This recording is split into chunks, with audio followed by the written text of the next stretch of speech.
parle. Chaque jour, Charles et Carole vous présentent la leçon de l'école du sabbat.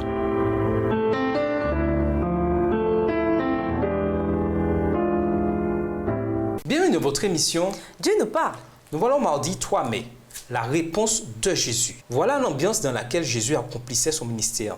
Des exigences impossibles et strictes au sujet de l'observation du sabbat, qui ruinait l'objectif original du sabbat. Ce devait être un jour de repos après le travail, un jour pour adorer Dieu et passer du temps avec d'autres croyants, différemment de ce que l'on peut vivre durant la semaine.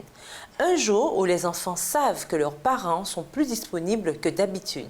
Un jour pour se réjouir de ce qui a été accompli pour nous par notre Créateur et Rédempteur. Lisons Matthieu 12, versets 3 à 8. Et voyez comment Jésus répond au joug pesant des pharisiens. Lisons également 1 Samuel 21, les versets 1 à 6. Quel est le raisonnement de Jésus ici? Matthieu 12, versets 3 à 8. Mais Jésus leur répondit, « N'avez-vous pas lu ce que fit David lorsqu'il eut faim, lui et ceux qui étaient avec lui? Comment il entra dans la maison de Dieu et mangea les pains de proposition qu'il ne lui était pas permis de manger, non plus qu'à ceux qui étaient avec lui et qui étaient réservés aux sacrificateurs seuls?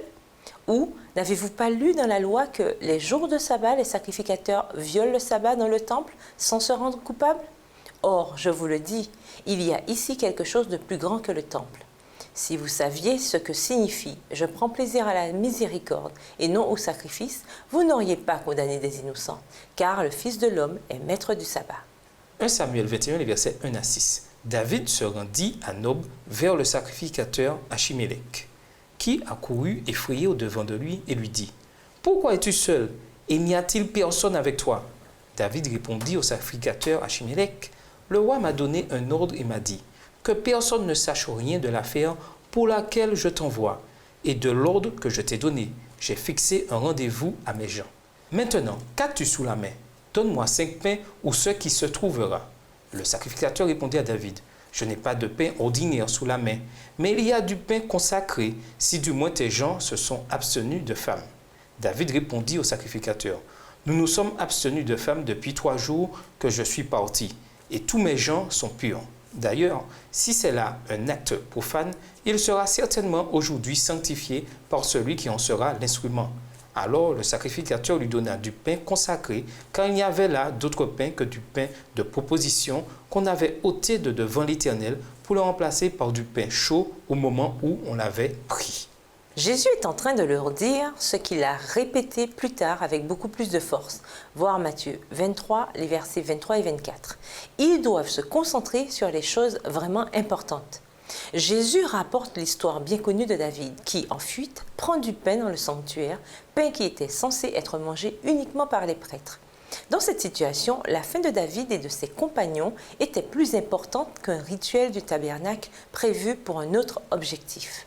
De la même manière, la fin des disciples de Jésus était plus importante que des directives sabbatiques sur le fait de récolter, prévues pour un autre objectif. Jésus cite également le travail des prêtres dans le temple le jour du sabbat. Le sabbat autorisait l'œuvre du ministère. De la même manière, le sabbat permettait l'œuvre des compagnons de Jésus, car Jésus et son œuvre étaient plus grands que le temple. Rien de ce que Jésus dit ici ou ailleurs concernant l'observation du sabbat n'amoindrit l'ordre divin de l'observer.